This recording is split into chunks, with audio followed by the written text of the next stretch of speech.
What's up, everybody?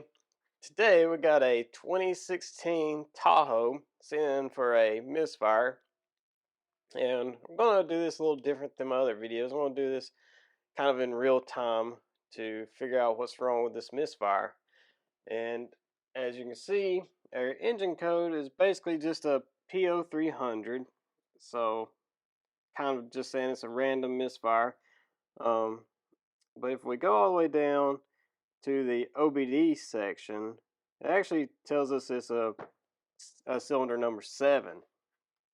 Okay, and as you can see on our commonly replaced parts up here, spark plug wire, ignition coil, fuel injector, and throttle body is the common repairs for this.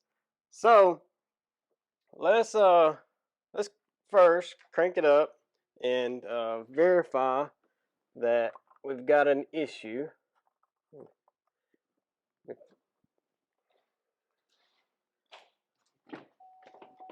Had to put the oil cap back on. So we crank it up. I can definitely feel it missing. It sounds like it's missing. Let's see, we're gonna get a flash and check engine light.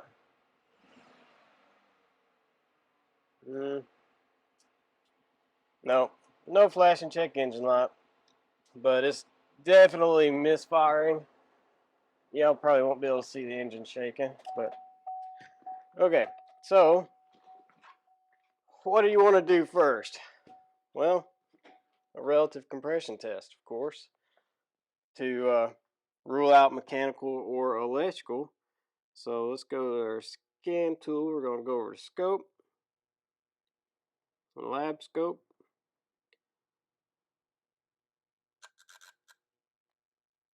Let's change some of these. We're going to change this to ignition pickup. Okay. And I'm just going to set you guys over here and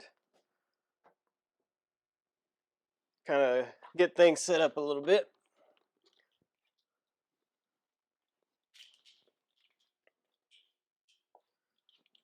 So first off, just some test leads with alligator clips.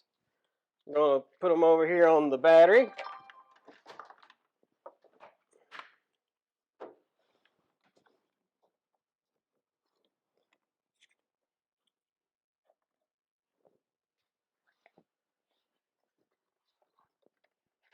And these are going to be our channel 1 for the RC test. And we're going to change on the scope. We're going to do AC coupling. I'll leave it on the 5 volts. Going to put our time base. Let's probably do 50 is probably okay. Probe number 2 is just a ignition pickup. So we're just going to put this one on number 1 down here. This is just going to give us a sync.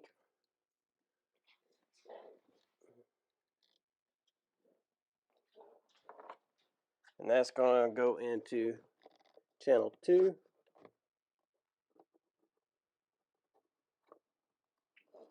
Okay, so now I'm going to set this over here where I can turn it off real easy. So let's minimize this down, because all we want to see is this right here, and probably move that up just a little bit. And now we're just going to clear flood crank this thing, which is gas pedal all the way down, and then just spin it over. As you can see on the scope, we're getting some stuff going on. It's good enough. We're going to hit the stop button. We'll zoom this thing out. And let's go in and right here we are missing a compression stroke. Let's get this over just a little bit. So you can see we've got our number 1 fire here and here. I didn't mean to zoom in.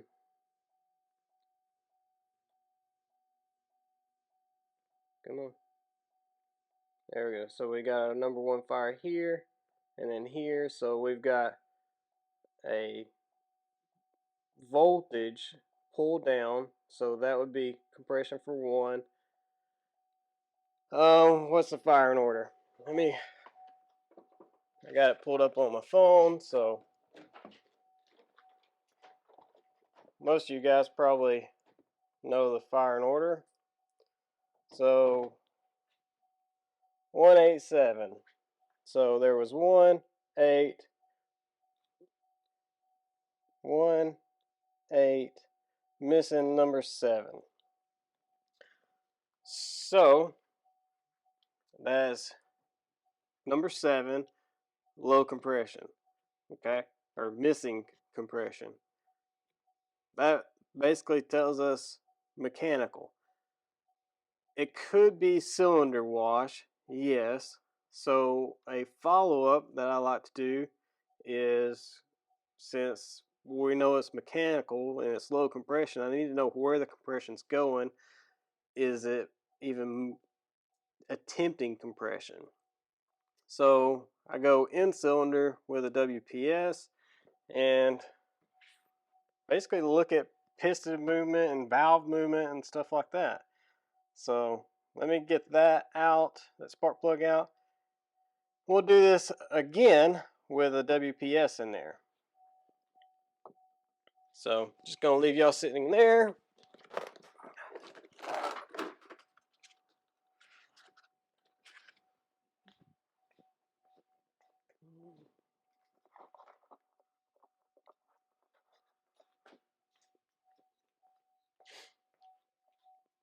Okay.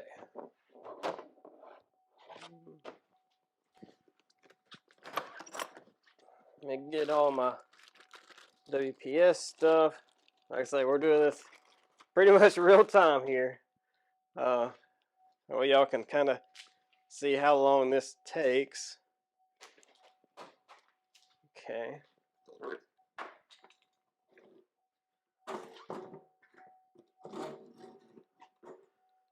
Alright. So we know the back plug is number 7.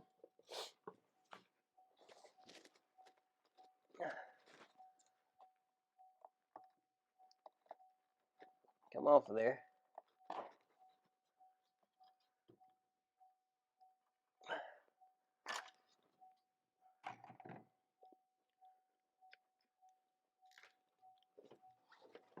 Hopefully I don't knock y'all off trying to get this out.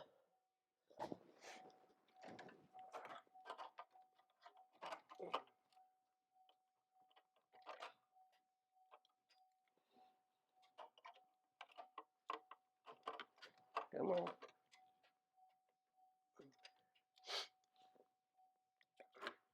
Sorry if I'm a little sniffly.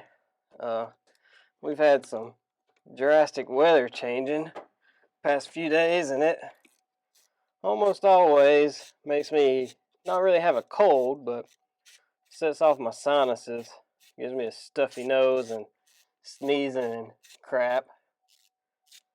So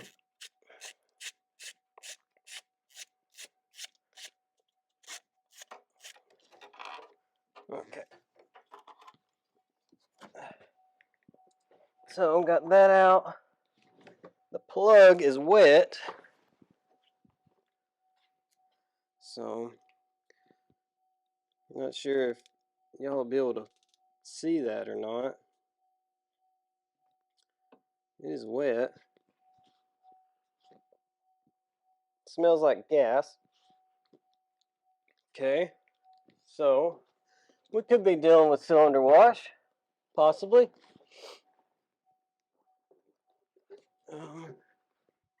Where's my pick?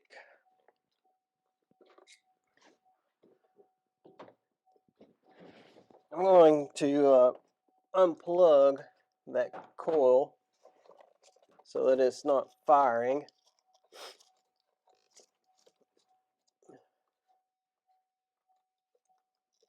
And another thing that we're going to need to do is to be able to see the intake valve better, we're going to have to restrict the intake some so that we can actually pull some vacuum in the intake manifold. We'll see the intake valve move a little bit.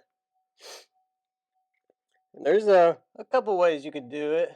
You could unplug all the coils and let it spin over and it's just not firing anything, because when you clear flood it, it's going to open the throttle body to basically clear the cylinders, and we don't want that. So the other thing that I like to do with these is, instead of unplugging all the coils, I just unplug the throttle body. So if the throttle body can't move, it's not going to open. Okay, is that on there? Yep. Where is my cable? What do I do with it? Here's that. What did I do with my cable? Oh, here it is. I knew I had it out.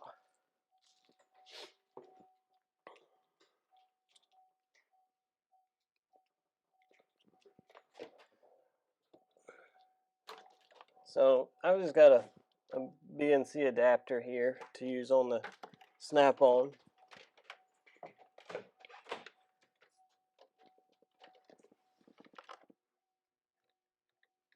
Okay. And we're just gonna put this one into channel 3.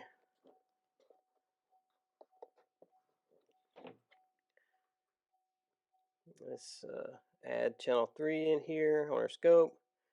We're 500 psi. Share. Okay, no. I don't really care that it failed. It's still going to work. Okay, so as you can see, it's not zeroed. That doesn't really matter. I'm really just looking for the change, the voltage change. So it doesn't matter. All right, let's move this back around, and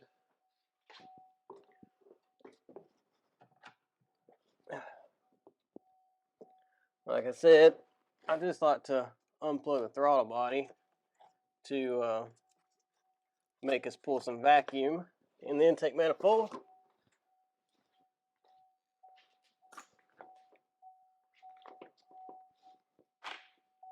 Alright, so of course you're going to have a engine reduced power and a whole lot more codes. That's okay. So same thing, foot all the way to the floor. We're going to spin this over. As you can see, it's still doing things. It's still clear flooding. And that should be good enough.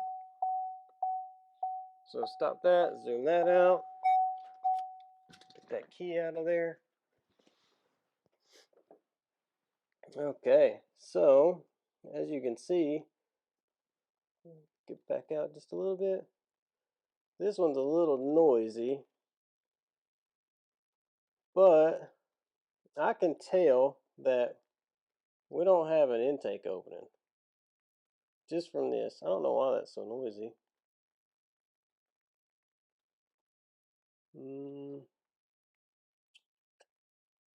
Let's do this again and we'll put filter on it.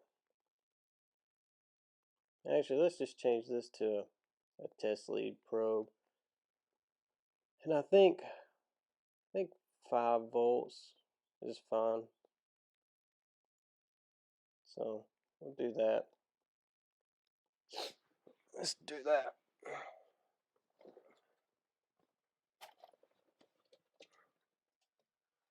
that. Real time. We're at 15 minutes here, guys. So, same thing.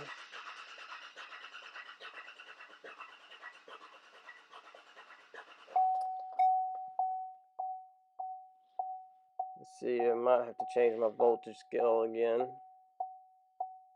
Nope, there we go. Perfect. Yeah, apparently it just didn't like that PSI scaling. But as you can see, it's going to 32. Move this over where we got a number 1 fire and a number 1 fire. Okay, so as you can see, here we've got a compression and here we got a compression, and right through here we have an exhaust valve opening. But how this is rounded here, that is no intake valve opening. There you go. We've got an intake valve not opening. Now, I'm pretty much done with my diagnosis. Diagnosis is the misfire on number 7 is caused by an intake valve not opening. That's it. Now we are getting into mechanical teardown. We know we've got a mechanical fault and it needs to be tore down. Whether or not they want me to do that or have somebody else do that, I don't really care. I was told to diagnose it. There it is. So the benefit of this though is knowing exactly what you're looking for. I know exactly that I'm looking for something wrong with that intake valve, whether it be a bent push rod, the roller, the rocker arm like broke or come off, or sometimes these things, the bolts break, and it's rare, but sometimes you'll get a bolt break and the rocker arm will fall off. They bend push rods every now and then. They, of course, have lifter failures because it's an AFM lifter. We all know about those. Could have camshaft eat up. It's just one of those things that now you're in mechanical teardown to find point of failure. The point of failure is not the diagnosis. The diagnosis is what is causing the concern. Then the teardown is finding point of failure. So little difference there. So that's pretty much it. Got a number 7 intake valve not opening, and the power of using a scope and a pressure transducer. Where are we at right now? 15 minutes or 18 minutes? 18 minutes. And really, probably would have been done a few minutes ago if I wasn't dealing with the camera, moving y'all around and stuff like that. But anyways, hope this is something useful for you guys. People that don't have a scope need to look at getting a scope. I mean, as you can see, we just used the Varus. Didn't even break out the Pico. Didn't need it. A lot of times, if I'm called out to some of the lots I do work for, or some of the other shops I do work for, I usually don't even take out the Pico. I use the Varus because most of the time it's hard fault and I can pick it up easily enough with the Varus. And there you go. It's all the info that I need to say, hey, you guys start taking stuff apart. And that's on them, unless they want to pay me to do it. Most of the time they don't want to pay me. I think I'm too expensive. But anyways, that's it for today, guys. Hope you enjoyed it. If you did, hit that like button, the subscribe button if you're not already, and share it with your friends, your colleagues. If you see some people struggling with some diagnosis, or something like this, the most common thing that a lot of techs do is swap the coil, they swap the wire, they swap the plug. In that same amount of time, I've already confirmed exactly what's causing the misfire. Probably less time, actually, because they would be swapping a part, cranking it, running it, watching scan data, swap another part, watch scan data. Even if they're creative like I am, went back before I knew about scopes, I would take the coil, put on one known good cylinder, I'd take the wire, put on a different known good cylinder, and then I'd take the spark plug and put it on a different known good cylinder. So I'd actually be swapping those three parts with three different part or cylinders on the engine, and still I would end up with a misfire on number 7. So then I'd probably get the compression gauge out, and I would still only know that I didn't have compression. I wouldn't know where it went. This leak down test, pass a leak down test. I mean, that kind of tells you you got a valve opening issue, but you still don't know, is it exhaust or is it intake? You still don't know. So, anyways, that's it for today. Hope you enjoyed it. Thanks, everybody.